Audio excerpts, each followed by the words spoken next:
السلام علیکم ورحمۃ اللہ وبرکاتہ۔ الحمدللہ وکفی والصلاۃ والسلام علی من لا نبی بعد، اما بعد۔ ویلکم، اہلاً وسہلاً ہمارے اس جرنی آف قرآن میں جو 30 دن کا ہے۔ ہم نے 30 دن اس لیے رکھے کہ ماہ سیام میں 30 روزے ہوتے ہیں اور قرآن مکمل کرنے کا ہمیں ضرور کہا گیا، جس طرح نبی پاک صلی اللہ علیہ وسلم فرمایا ایک دفعہ تو قرآن لازمی پڑھنا چاہیے مسلمان کو۔ تو ہم نے سوچا چلو پڑھا بھی جائے، اور کچھ باتیں میں سارا بیان نہیں کر سکتا کوئی بھی، بلکہ قرآن کے سپارے کو کچھ وقتوں میں کیسے وہ اتنی آیات کو سمیٹ سکتا ہے۔ ہاں، مین باتیں، وہ واقعات، وہ تفاسیر، وہ احکام و مسائل جو مین ہماری زندگی سے ریلیٹڈ ہیں، اور کچھ نشانیاں، وہ تو انشاءاللہ آپ کے سامنے رکھ سکتے ہیں۔ اور ان سپاروں میں جو صورتیں ہیں، ان کے نام، ان کی اہمیت انشاءاللہ وہ آپ سے شیئر کرتے رہیں گے۔ یہ سفر بڑا مبارک سفر ہے، یہ جرنی آف قرآن جو ہے نا، میری دعا ہے اللہ مجھے زندگی دے اور صحت دے، اور اس کو آپ کے سامنے بیان کرنے کی اللہ توفیق عطا فرمائے، اور آپ کو میرے سمیت ہم سب کو اس کو سن کر اس پر عمل کرنے کی بھی اللہ توفیق عطا فرمائے۔ اس سفر میں یاد رکھیے گا، یہ قرآن اردو بازار کے لاہور کی یا بڑی بڑی فیکٹری سے، دنیا کے جہاں پہ بھی آپ رہتے ہیں اس ملک کی پرنٹنگ پریس سے چھپنے والی فقط لفظوں کی کتاب نہیں ہے، یہ قرآن زندگی ہے۔ جس قوم نے اس قرآن کو پکڑا ہے نا، وہ کامیاب رہی، اور جس نے اس کو چھوڑا ہے وہ کم تر، حقیر، سفید جسموں کی مانند گندے ہو کر اس معاشرے میں رہ گئے ہیں۔ یہ قرآن دنیا میں بھی ہمارا سفارشی ہے، اور انشاءاللہ آخرت میں بھی بنے گا۔ دنیا میں سفارش کیسے؟ پریشان ہے قرآن پڑھیں، کوئی مسئلہ ہے آئیں قرآن پڑھیں، اللہ کی باتیں سننا چاہتے ہیں قرآن پڑھیں، کوئی بات ہے تو جب آپ اس سے پیار کریں گے تو انشاءاللہ اس سے محبت کرنے والے نہ پریشانیوں میں رہتے ہیں نہ ناکامیوں میں رہتے ہیں۔ تو انشاءاللہ آج ہم اپنے خلاصہ قرآن کا پہلا پارہ انشاءاللہ آپ کے سامنے رکھتے ہیں، اور اس سے جڑے رہیں، بلکہ دوستوں کو بھی، گھر والوں کو بھی۔ آپ نے اس کو سننا کس طرح، یہ بھی ذہن میں رکھ لیں۔ آپ نے سارا لیکچر سن کر اس کے بعد آپ نے قرآن کے اس سپارے کو پڑھنا ہے۔ انشاءاللہ آپ کو بڑی چیزیں ایسی لگیں گی کہ اللہ تعالیٰ مجھ سے یہ بات کر رہا ہے، اور جس کو نہیں ترجمہ آتا وہ کم از کم ان آیات سے، اس قرآن کا اعجاز یہی ہے کہ جب آپ کچھ چیز سمجھ کر ان کی آیات کو دوبارہ غور کریں گے نا، تو اللہ اس کا ترجمہ خود ذہنوں میں ڈال دے گا۔ تو یہ انشاءاللہ ہمارا سفر ہے، اس کو ہم شروع کرتے ہیں، اللہ عمل کی توفیق عطا فرمائے۔ اعوذ باللہ من الشیطان الرجیم، بسم اللہ الرحمن الرحیم، الحمدللہ رب العالمین۔ پہلی صورت اس میں سورۃ الفاتحہ ہے، اور دوسری صورت اس سپارے میں وہ سورۃ البقرہ ہے۔ سورۃ الفاتحہ اس کے بارے میں آتا ہے کہ یہ جو صحیح حدیث ہے کہ ام القرآن بھی اس کا نام ہے، اس کو شفا بھی کہا گیا ہے، یہ سبع مثانی، یہ سارے نام اس کے ہیں، مختلف نام ہیں اس کے۔ اس سورت کے بارے میں نبی پاک صلی اللہ علیہ وسلم نے فرمایا تھا، اس ذات کے ہاتھ میں جس میں میری جان ہے، والذی نفسی بیدہ، اس جیسی صورت نہ انجیل میں اتری ہے، نہ تورات میں، اور نہ ہی قرآن کے اندر سورۃ الفاتحہ جیسی۔ یہ ایسی صورت، باکمال صورت، اس کو پڑھنے والا بندہ نہ اللہ تک رسائی کر لیتا ہے، اپنے مالک تک۔ بھلا کس طرح؟ آپ اس کو شروع کریں گے، اللہ کی تعریف ہے، وہ کس کس چیز کا مالک ہے، وہ رحمان ہے، وہ رحیم ہے، وہ بدلے کے دن کا جس طرح مالک کہا گیا ہے۔ تو یہ ساری چیزیں اللہ کی صفات جو ہیں، پھر کس طرح اس سے مدد ہے، اس کی عبادت ہے، اس سے دعا ہے۔ تو ایک یہی صورت آپ کو اللہ تک پہنچا سکتی ہے، اگر آپ دل لگا کر اس کو سمجھ کر نمازوں میں بھی پڑھتے رہیں تو آپ کی نمازوں کا جو اصل اس میں خشوع ہے نا، وہ انشاءاللہ اللہ ختم نہیں ہونے دے گا۔ تو یہ سورۃ الفاتحہ شفا بھی ہے۔ آپ کو کہیں پین ہے، درد ہے، تو آپ اس جگہ پر ہاتھ رکھ کر 7 دفعہ فاتحہ پڑھیں بسم اللہ کے ساتھ، تو انشاءاللہ اللہ تعالیٰ آپ کو شفا عطا فرما دے گا۔ ایک صحابی نے دم کیا تھا، ایک جس کو سانپ نے ڈسا تھا، تو اس نے کہا میں نے یہی سورت 7 دفعہ پڑھ کر دم کیا، اللہ نے اسے شفا دے دی۔ تو یہ شفا بھی ہے، اس میں اللہ نے جو باتیں کی ہیں وہ واضح ہیں۔ سورۃ الفاتحہ کے اندر اللہ تعالیٰ نے اس میں اپنی تعریف کی، الحمدللہ رب العالمین، رب کے نام سے اللہ نے شروع کی ہے۔ رب بھی مسئلہ ہے اصل، دنیا رب اپنے بنا لیتی ہے، ہر کوئی رب کا معنی پالنے والا، تو جس کو جو پال رہا ہے وہ اس کو رب بنایا ہوا ہے، یعنی جس نے پیسے کو رب بنا لیا، بعض نے خواہشات کو رب بنا لیا، اور جنہوں نے ہندوؤں نے یعنی کافروں نے بتوں کو، مٹیوں کو چن کر، بندروں کو، غلیظ ترین جانوروں کو انہوں نے پکڑ کر، جس کو اللہ کہتے ہیں ہم نے بدترین جانور کہا ہے جسے اللہ نے، ہم نے اس کو جو اپنے لیے لوگوں نے، بلکہ ہندوؤں نے، وہ خدا بنا لیا۔ تو یہ سورۃ الفاتحہ، اس میں ساری باتیں اللہ نے کی ہیں۔ اس کے آخر میں جو ایک دعا ہے نا، جہاں سے اللہ نے کہا اہدنا الصراط المستقیم، اے اللہ ہم کو سیدھا راستہ دکھا دے، اس میں دعا ہے یہ۔ تو آگے بتایا بھی گیا کہ کن کا راستہ، جن پر اللہ کا انعام ہوا، یعنی وہ لوگ جو شہداء ہیں، صالحین ہیں، صدیقین ہیں، انبیاء ہیں، ان کے ساتھ اللہ ہمیں اس راستے پر چلا دے، اور ان میں سے نہ کر جن پر تیرا غضب ہوا، یعنی وہ یہودی، وہ گمراہ لوگ، وہ عیسائی، فرمایا کہ اللہ تو ہمیں ان میں سے نہ کر۔ یہاں تک سورۃ الفاتحہ میں دعا ہے۔ اس سے آگے جب سورت شروع کریں گے نا سورۃ البقرہ کو، تو اب یہ مکمل قرآن جو ہے باقی وہ جواب دعا ہے۔ سورۃ الفاتحہ دعا اور آگے یہ جواب دعا شروع ہے۔ تو یہ سورۃ البقرہ جس کو ہم نے اب شروع کرنا ہے،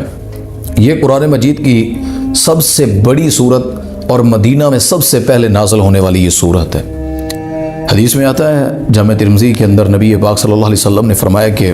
ہر چیز کی چوٹی ہوتی ہے، ہر چیز کی یعنی بلندی پر اس کا اعلیٰ مقام ہوتا ہے۔ اس قرآن کی چوٹی سورۃ البقرہ ہے۔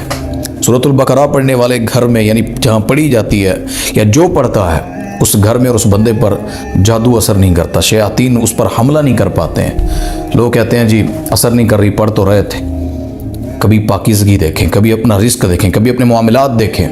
کہ اللہ میں لازمی نہیں برا بندہ بھی پڑھی جائے، پاکیزگی کا خیال نہ رکھے اور نہ اپنے حقوق کا کسی چیزوں کر کے قرآن اثر نہیں کر رہا۔ قرآن ان پر اثر کرتا ہے جو بقیہ بھی اس کے حقوق ادا کرتا ہو۔ قرآن کو پڑھتے رہیں 10 نیکیوں کے لیے، سارا سال جو ہے انسان سود کھاتا رہے، حرام کھاتا رہے، گندی زبان استعمال کرتا رہے، گھروں میں نفرتوں جس طرح کا ماحول ہے ہمارے معاشرے کا، یہ بنا کر لوگ کہیں اثر نہیں کرتا،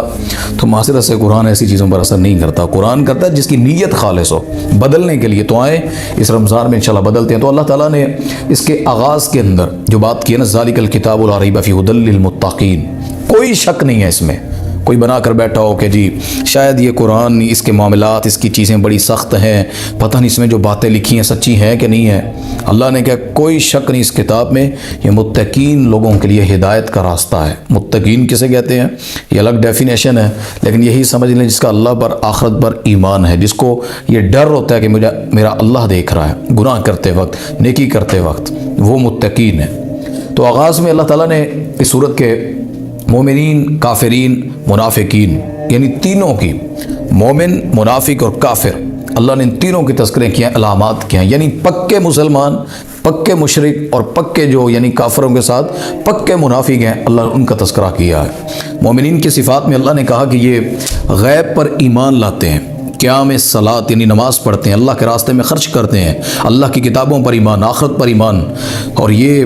ایمان وہ ہیں جن میں یہ چیزیں آ جائیں، اللہ کہتا ہے یہ پکے مسلمان ہیں۔ اس سے آگے اللہ نے پھر کافروں کی 2 صفات بیان کی ہیں۔ کافروں کی 2 صفات ہیں، اور منافقین کی اللہ تعالیٰ نے بڑی طویل صفتیں بیان کی ہیں۔ کافر سے منافق خطرناک ہوتا ہے، جو اندر آستین کا سانپ بن کر ڈس جاتا ہے آپ کو، آپ کے اسلام کو، آپ کے دین کو۔ تو کافروں کی 2 صفات جو ہے نا، فرمایا کہ وہ ایمان نہیں لاتے، ایمان رکھتے ہی نہیں ہیں، مانتے ہی نہیں اللہ کو، نہ دین نہ کسی چیز کو۔ اور دوسری بات ہے وہ اسلام کی دعوت سننے سے بھی انکاری ہیں، یعنی ان کی یہ 2 صفتیں سمجھ لیں، 2 ان کی خرابیاں سمجھ لیں، ایمان بھی نہیں لاتے اور ساتھ کبھی اسلام کی بات سننا بھی پسند نہیں کرتے ہیں۔ تو منافقین کی اللہ نے بھی تفصیلی علامات بیان کی ہیں، فرمایا کہ یہ اللہ پر بھی ایمان رکھتے ہیں، آخرت پر بھی ایمان رکھتے ہیں،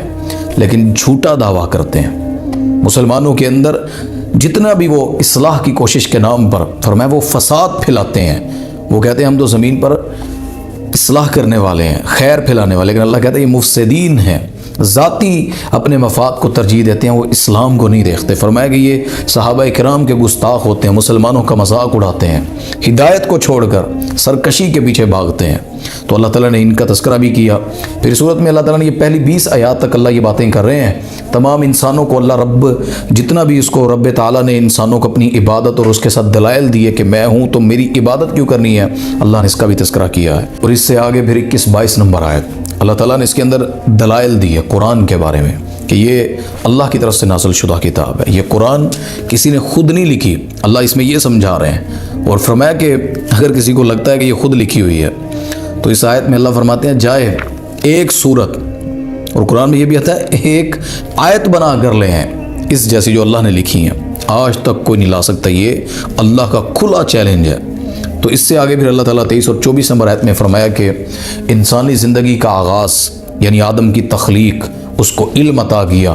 فرشتوں پر برتری کیسے دی، سجدے کا حکم دیا فرشتوں کو کہ آدم کو سجدہ کرو، ابلیس نے جیسے انکار کر دیا تو وہ مردود ہو گیا قیامت دن کے لیے۔ تو اللہ تعالیٰ نے یہ ساری باتیں یہاں پر کی ان آیات میں، فرمایا کہ میں نے آدم کو جنت میں بھیجا، وہاں سکونت اختیار کی انہوں نے، پھر ان کو منع کیا ایک درخت کے قریب نہیں جانا، وہ وہاں پر چلے گئے، پھر وہاں سے آدم اور حوا کا خروج جنت سے، پھر آدم علیہ السلام کی توبہ اور پھر زمین پر اتارنا اللہ کا، اللہ نے ان آیات کے اندر اس کا تذکرہ فرمایا ہے۔ پھر 30 نمبر آیت سے لے کر 39 تک اللہ فرماتے ہیں بنی اسرائیل کی تاریخ ہے وہ کہ اللہ نے بنی اسرائیل کے لیے کیے گئے معاہدے، ان پر انعامات، ان پر اللہ نے کیسی کیسی نعمتیں نازل کی اور ان کے جو معاملات تھے اللہ نے پھر ان کا تذکرہ کیا ان آیات کے اندر۔ 40 اور 46 نمبر آیت پر اللہ نے فرمایا کہ بنی اسرائیل پر اللہ کے بے شمار احسانات ہیں، کوئی ایک نہیں، بے شمار۔ یاد رکھیں یہ بنی اسرائیل نا، میں نے جس طرح کافی چیزیں اپنی ترجمہ کلاس جو ہے تفسیر کلاس اس میں یہ کلیئر کر چکا ہوں، یہ بنی اسرائیل جو ہے نا یہ حضرت یعقوب علیہ السلام کے بیٹے ہیں، ان سے آگے جو چلے ہیں نا تو یہ سارے وہی ہیں بنی اسرائیل جو ہیں۔ حضرت یعقوب علیہ السلام کو بنی اسرائیل کہا جاتا ہے، ان کی جتنی بھی آگے آئی ہے، آگے جو امت ہے، لوگ ہیں، وہ سارے بنی اسرائیل۔ تو اس سے آگے اللہ تعالیٰ نے پھر 40 سے 46 نمبر آیت میں جو احسانات بتلائے، پھر اللہ نے ان کے جواب میں ان کی گستاخیاں اور ان کے جو معاملات تھے، یعنی کس طرح انہوں نے اللہ کے انکاری ہو کر، اللہ کی نعمتوں کے منکر ہو کر، اللہ کی نعمتیں کھاتے تھے لیکن حق ادا نہیں کرتے تھے، تو اللہ نے اس کی سرکشی کے متعدد واقعات اس میں پھر بیان کیے ہیں۔ اور پھر 47 نمبر سے 74 نمبر آیت تک بنی اسرائیل کے علماء اپنی کتابوں میں تورات انجیل میں کس طرح تحریف کرتے تھے، اللہ نے اس کا تذکرہ کیا، بدل دیتے تھے نا، معنی مفہوم جیسا چاہتے تھے، اور دنیاوی مفاد کے لیے دین سازی انہوں نے کیسے کی، دین بیچا انہوں نے۔ یہاں اللہ کہتے ہیں کم قیمت لے کر، یعنی جس کا نفع ہی نہیں ہے، عارضی دنیا میں 2-4 دن 2-4 سالوں کے نفع ہیں، تو آخرت کی زندگی کے بدلے میں انہوں نے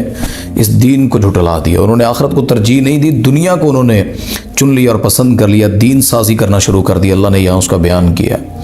پھر اس سے آگے 75 نمبر آیت سے لے کر 79 تک فرمایا کہ بنی اسرائیل کا دعویٰ کہ ہم جہنم میں نہیں جائیں گے، وہ کہتے ہیں ہم جہنم میں نہیں جلنے والے، کیونکہ جہنم جو ہے وہ ان کے لیے جو اللہ کے پسندیدہ نہیں، ہم تو اللہ کی بڑی پسندیدہ قوم ہے۔ تو اللہ تعالیٰ نے یہ اصول بتلایا وہاں پر کہ گناہ کرنے والے جہنم میں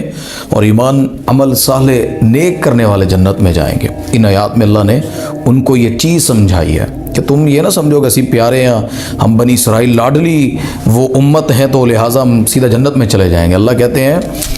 جنت میں جانے کا معیار جو ہے نا وہ اللہ کا دین، عمل صالح، وہ ایمان پر مبنی ہے۔ اس سے آگے پھر اللہ نے 80 اور 82 نمبر آیت میں معاشرت، یعنی معاشرہ کس طرح اس کے اندر بھائی رہتے تھے آپس میں نا، یہ بنی اسرائیل والے تو لڑتے تھے آپس میں، یہودی لڑ پڑتے تھے ایک دوسرے کے قبیلے بن کر، جس طرح بنو کینکا ہے، بنو نذیر ہے، ٹھیک ہے، یہ بنو قریظہ، یہ سارے قبیلے آپس میں، اوس اور خزرج سے کوئی مل جاتا، کوئی کس سے مل جاتا، آپس میں جنگیں کرتے، قیدی بنا کر لے آتے، مارتے ایک دوسرے کو۔ تو اللہ تعالیٰ نے یہاں ان آیات میں تذکرہ کیا کہ بنی اسرائیل کے آپس میں اہل کتاب جو تھے کس طرح جھگڑا کر کے، ظلم کر کے آپس میں عداوتیں رکھتے تھے، لڑتے تھے، ظلم اور زیادتی کرتے تھے۔ پھر اس سے آگے اللہ تعالیٰ نے 83 اور 86 نمبر آیت تک فرمایا کہ بنی اسرائیل کا دین کے ناپسندیدہ مسائل کو سننے اور ماننے سے انکار کر دینا، یعنی کہ دین کا وہ مسئلہ جو ان کی طبیعت کے خلاف جاتا تھا نا، کہ یہ ہمارے تو اصول، ہمارے ضوابط، ہماری پسندیدگی کے خلاف جا رہا ہے، تو وہ ان کا انکار کر دیتے۔ اللہ فرماتے ہیں انہوں نے اللہ کے دین کا انکار کر دیا۔ پھر اس سے آگے اللہ تعالیٰ فرماتے ہیں 88 نمبر آیت تک کہ یہودی اور عیسائی محمد رسول اللہ صلی اللہ علیہ وسلم کو پہچانتے تھے لیکن محض حسد اور بغض کی وجہ سے انکار کرتے تھے۔ ایک جگہ آتا ہے قرآن میں، اللہ فرماتے ہیں یہ میرے نبی کو ویسے پہچانتے ہیں جیسے اپنی اولادوں کو پہچانتے ہیں، اپنے بیٹوں کو جس طرح جانتے ہیں نا کہ یہ میرا پتر ہے، ایسے ہی یہ میرے نبی صلی اللہ علیہ وسلم کو پہچانتے ہیں، لیکن یہ ان پر ایمان نہیں لاتے، حسد کی وجہ سے، بغض کی وجہ سے۔ یہ غریب ہے، بکریاں چرانے والا تھا، یہ نبی بنا کر بھیج دیا گیا، یہ ہمارے اوپر، ہم سے تو بڑے خاندان سے آنا چاہیے تھا، جس کے پاس بڑا پیسہ ہوتا، بڑی دولت ہوتی اور لوگ اس کے گیت گاتے، ان کا ذہن اور سوچ یہ تھی۔ لیکن اللہ تعالیٰ نے فرمایا کہ ایسا نہیں ہے میرے نبی، ہم نے جو آپ کو بنایا اس پر ان کو ایمان لانا پڑے گا۔ سے آگے پھر 90 نمبر آیت تک اللہ فرماتے ہیں کہ بنی اسرائیل کی یہ فرشتوں سے عداوت ہے یہاں پر ان آیات میں، یعنی دشمن مانتے تھے، کہتے ہیں فرشتے ساڑھے دشمن ہیں، اور اللہ نے کہا جو فرشتوں کا دشمن ہے وہ میرا دوست ہوگا۔ یعنی کسی کے وزیر سے، جس طرح جبرائیل علیہ السلام کے بارے میں آتا ہے کہ نبی پاک صلی اللہ علیہ وسلم کے وزیر ہیں، تو فرمایا کہ وہ اللہ کے فرشتے یعنی اللہ کے حکم کے پابند جو ہیں، اب ان کے خلاف ہی آپ کھڑے ہو جائیں اور کب سمجھیں کہ ہم سے پھر اللہ پیار کرے گا، تو ایسا نہیں، وہ اللہ کے بھی دشمن ہے۔ پھر اسے آگے 97 اور 98 یعنی 97 اور 98 نمبر آیت میں اللہ نے جادو سیکھنا اور جادو کے ذریعے خاوند بیوی میں جدائی کرانا،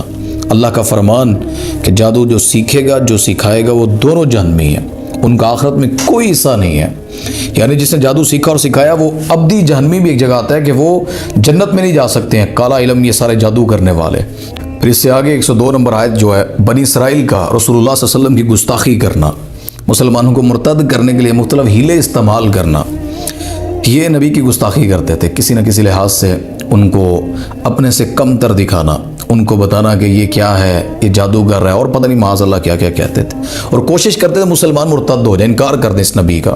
تو اللہ نے ان آیات میں ان کا تذکرہ کیا کہ کس طرح یہ کوشش کر کے مسلمانوں کو مرتد کرنا چاہتے، ہیلے بہانے استعمال کرتے ہیں۔ پھر اس سے آگے 109 نمبر آیت تک یعنی 104 سے 109 تک آپ پڑھیں گے کہ بنی اسرائیل کہتے ہیں کہ صرف یہودی اور عیسائی جنت میں جائیں گے، جبکہ جنت میں وہی جائے گا جو ایمان لائے اور عمل صالح کرے گا، یہ اللہ کہہ رہے ہیں اس میں۔ ان کا دعویٰ تھا کہ ہم اللہ کے بڑے پیارے ہیں، یہودی، عیسائی کہتے تھے ہم اللہ کے پسندیدہ ہیں، تو وہ دعویٰ کرتے تھے کہ یہ اللہ کا بیٹا ہے، تو یہ عیسیٰ علیہ السلام جو ہے تو ہم اللہ کے بڑے برگزیدہ ہیں، ہمیں اللہ جہنم میں ڈال ہی نہیں سکتا، ڈالے گا ہی نہیں، ہم تو جنت میں جائیں گے۔ تو اللہ نے یہاں ان کا رد کیا ہے کہ